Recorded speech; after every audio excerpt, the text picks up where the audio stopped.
नमस्कार, one page YouTube channel में आपका स्वागत है।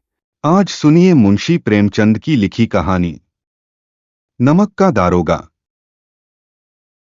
जब नमक का नया विभाग बना और ईश्वर प्रदत्त वस्तु के व्यवहार करने का निषेध हो गया तो लोग चोरी छिपे इसका व्यापार करने लगे।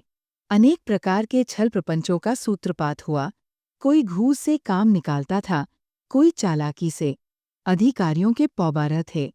पटवारीगिरी का सर्वसम्मानित पद छोड़ छोड़कर लोग इस विभाग की बरकंदाजी करते थे। इसके दारोगा पद के लिए तो वकीलों का भी जी ललचाता था। ये वह समय था जब अंग्रेजी शिक्षा और ईसाई मत को लोग एक ही वस्तु समझते थे। फारसी का प्राबल्य था। प्रेम की कथाएं और श्रृंगार रस के काव्य पढ़कर फारसीदा लोग सर्वोच्च पदों पर नियुक्त हो जाया करते थे। मुंशी वंशीधर भी जुलेखा की विरह था समाप्त करके मजनू और फरहाद के प्रेम वृत्तांत को नल और नील की लड़ाई और अमेरिका के आविष्कार से अधिक महत्व की बातें समझते हुए रोजगार की खोज में निकले। उनके पिता एक अनुभवी पुरुष थे। समझाने लगे, बेटा, घर की दुर्दशा देख रहे हो। ओम के बोझ से दबे हुए हैं। लड़कियां हैं, वे घास-फूस की तरह बढ़ती चली जाती है। मैं कगारे पर का वृक्ष हो रहा हूँ, न मालूम कब गिर पड़ूं। अब तुम ही घर के मालिक मुख्तार हो। नौकरी में ओहदे की ओर ध्यान मत देना। ये तो पीर का मज़ार है। निगाह चढ़ावे और चादर पर रखनी चाहिए। ऐसा काम ढूंढना जहाँ कुछ ऊपरी आय हो। मासिक वेतन तो पूर्णमासी का चांद है, जो एक दिन दिखाई देता है और घटते घटते लुप्त हो जाता है।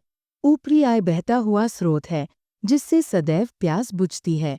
वेतन मनुष्य देता है, इसी से उसमें वृद्धि नहीं होती। ऊपरी आमदनी ईश्वर देता है, इसी से उसकी बरकत होती है। तुम स्वयं विद्वान हो, तुम्हें क्या समझाऊं? इस विषय में विवेक की बड़ी आवश्यकता है। मनुष्य को देखो, उसकी आवश्यकता को देखो और अवसर को देखो। उसके उपरांत जो उचित समझो, करो। गर्ज वाले आदमी के साथ कठोरता करने में लाभ ही लाभ है, लेकिन बेगर्ज को दाव पर पाना जरा कठिन है। इन बातों को निगाह में बांध लो, ये मेरी जन्म भर की कमाई है। इस उपदेश के बाद पिताजी ने आशीर्वाद दिया। वंशीधर आज्ञाकारी पुत्र थे। ये बातें ध्यान से सुनी और तब घर से चल खड़े हुए। इस विस्तृत संसार में उनके लिए धैर्य अपना मित्र, बुद्धि अपनी पथ प्रदर्शक और आत्मावलंबन ही अपना सहायक था। लेकिन अच्छे शकुन से चले थे। जाते ही जाते नमक विभाग के दारोगा पद पर प्रतिष्ठित हो गए। वेतन अच्छा और ऊपरी आय का तो ठिकाना ही न था। वृद्ध मुंशीजी को सुख संवाद मिला तो फूले न समाये। महाजन कुछ नर्म पड़े। कलवार की आशालता लहलहाई। पड़ोसियों के हृदय में शूल उठने लगे। जाड़े के दिन थे और रात का समय। नमक के सिपाही, चौकीदार नशे में मस्त थे। मुंशी वंशीधर को यहाँ आए अभी 6 महीनों से अधिक न हुए थे, लेकिन इस थोड़े समय में ही उन्होंने अपनी कार्यकुशलता और उत्तम आचार से अफसरों को मोहित कर लिया था। अफसर लोग उन पर बहुत विश्वास करने लगे। नमक के दफ्तर से 1 मील पूर्व की ओर जमुना बहती थी। उस पर नावों का एक पुल बना हुआ था। दारोगाजी किवाड़ बंद किए मीठी नींद सो रहे थे। अचानक आँख खुली तो नदी के प्रवाह की जगह गाड़ियों की गड़गड़ाहट तथा मल्लाहों का कोलाहल सुनाई दिया। उठ बैठे। इतनी रात गए गाड़ियाँ क्यों नदी के पार जाती हैं? अवश्य कुछ न कुछ गोलमाल है। तर्क ने भ्रम को पुष्ट किया।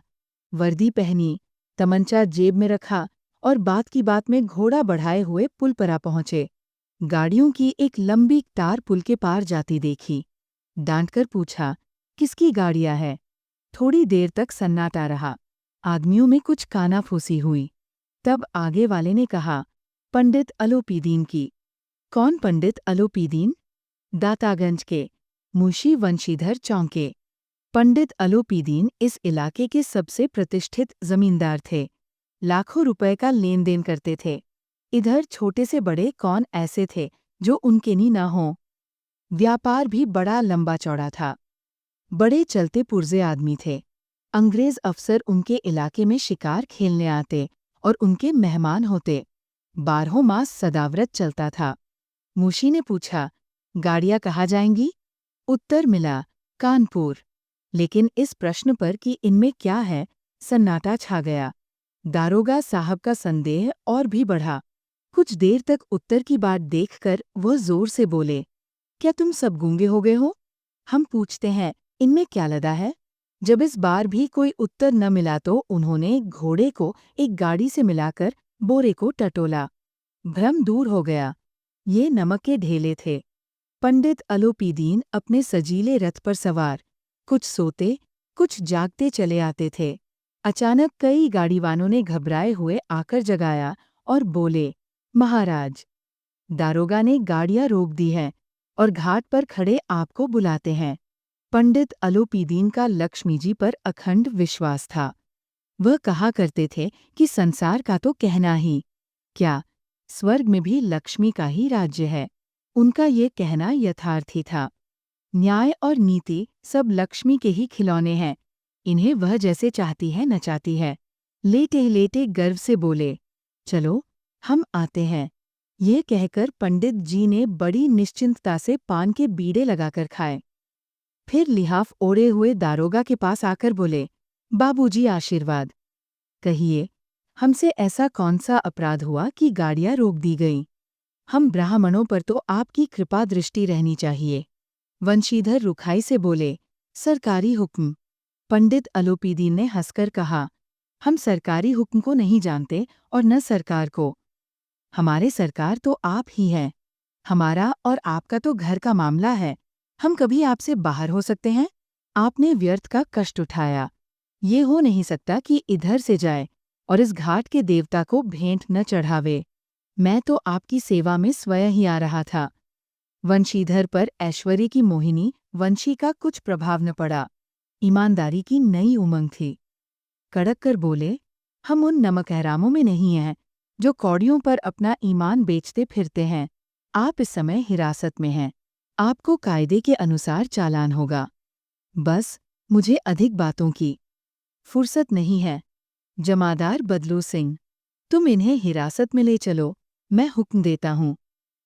पंडित अलोपीदीन स्तंभित हो गए। गाड़ीवानों में हलचल मच गई।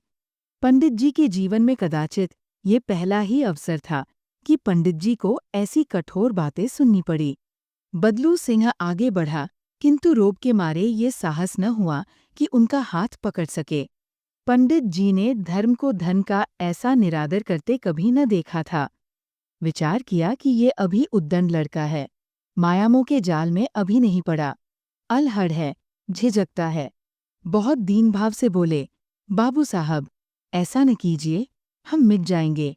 इस धूल में मिल जाएगी। हमारा अपमान करने से आपके हाथ क्या आएगा? हम किसी तरह आपसे बाहर थोड़े ही हैं।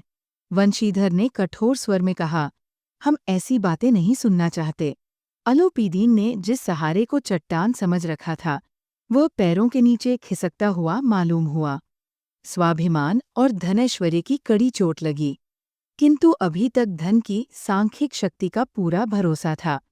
अपने मुख्तार से बोले, लाला जी, 1000 के नोट बाबू साहब की भेंट करो। आप इस समय भूखे सिंह हो रहे हैं। वंशीधर ने गर्म होकर कहा, 1000 नहीं, 1,00,000 भी मुझे सच्चे मार्ग से नहीं हटा सकते। धर्म की इस बुद्धिहीन दृढ़ता और देव दुर्लभ त्याग पर मन बहुत झुंझलाया। अब दोनों शक्तियों में संग्राम होने लगा। धन ने उछलूछकर आक्रमण करने शुरू किए।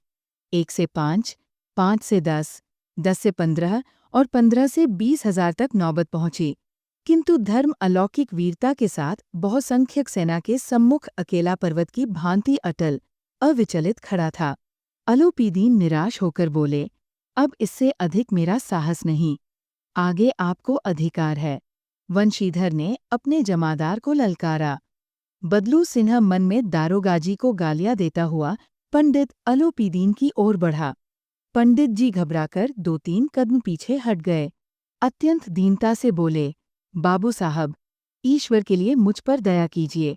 मैं 25,000 पर निपटारा करने का तैयार हूँ। असंभव बात है। 30,000 पर? किसी तरह भी संभव नहीं। क्या 40,000 पर भी नहीं? 40,000 नहीं, 40 लाख पर भी असंभव है। बदलू सिंह, इस आदमी को हिरासत में ले लो। अब मैं एक शब्द भी नहीं सुनना चाहता।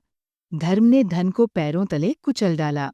अलोपीदीन ने एक हृष्टपुष्ट मनुष्य को हथकड़ियाँ लिए हुए अपनी तरफ आते देखा। चारों ओर निराश और कातर दृष्टि से देखने लगे। इसके बाद मूर्छित होकर गिर पड़े। दुनिया सोती थी, पर दुनिया की जीभ जागती थी। सवेरे देखिए तो बालक वृद्ध सबके मुंह से यही बात सुनाई देती थी। जिसे देखिए वही पंडित जी के इस व्यवहार पर टीका टिप्पणी कर रहा था। निंदा की बौछारें हो रही थीं। मानो संसार से अब पापी का पाप कट गया।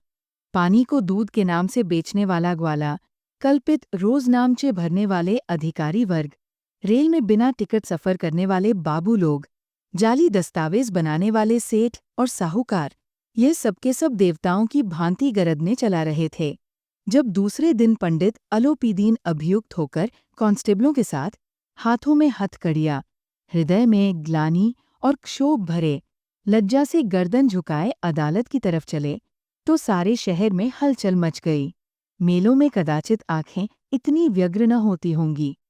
भीड़ के मारे छत और दीवार में कोई भेद न रहा, किंतु अदालत में पहुंचने की देर थी। पंडित अलोपीदीन इस अगाध वन के सिंह थे। अधिकारी वर्ग उनके भक्त, अमले उनके सेवक, वकील मुख्तार उनके आज्ञापालक और अर्दली, चपरासी तथा चौकीदार तो उनके बिना मोल के गुलाम थे।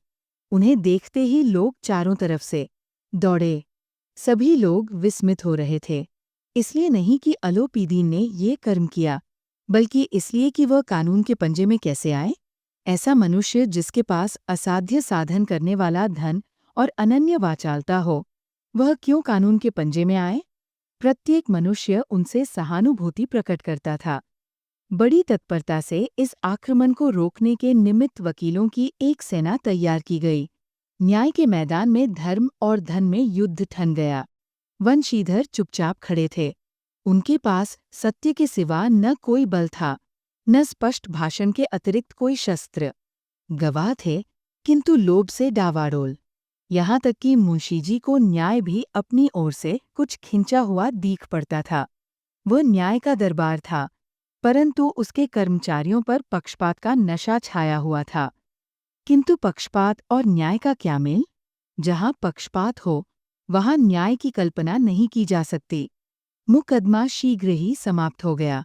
डिप्टी मजिस्ट्रेट ने अपनी तजवीज़ में लिखा, पंडित अलोपीदीन के विरुद्ध दिए गए प्रमाण निर्मूल और भ्रमात्मक है। वह एक बड़े भारी आदमी है। ये बात कल्पना के बाहर है कि उन्होंने थोड़े लाभ के लिए ऐसा दुस्साहस किया हो।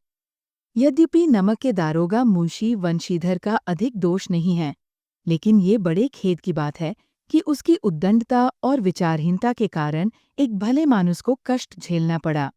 हम प्रसन्न हैं कि वह अपने काम में सजग और सचेत रहता है, किंतु नमक से मुकदमे की बढ़ी हुई नमकलाली ने उसके विवेक और बुद्धि को भ्रष्ट कर दिया। भविष्य में उसे होशियार रहना चाहिए। वकीलों ने ये फैसला सुना और उछल पड़े। पंडित अलोपीदीन मुस्कुराते हुए बाहर निकले। स्वजन बांधवों ने रुपए की लूट की। उदारता का सागर उमड़ पड़ा। उसकी लहरों ने अदालत की नींव तक हिला दी। जब वंशीधर बाहर निकले तो चारों ओर उनके ऊपर व्यंग्य बाणों की वर्षा होने लगी। चपरासियों ने झुक-झुक कर सलाम किए, किंतु इस समय एक-एक कटुवाक्य, एक-एक संकेत उनकी गर्वाग्नि को प्रज्वलित कर रहा था। कदाचित इस मुकदमे में सफल होकर वो इस तरह अकड़ते हुए न चलते। आज उन्हें संसार का एक खेदजनक विचित्र अनुभव हुआ। न्याय और विद्वत्ता, लंबी चौड़ी उपाधियाँ, बड़ी-बड़ी दागियाँ, ढीले चोंगे एक भी सच्चे आदर का पात्र नहीं है। वंशीधर ने धन से बैर मोल लिया था।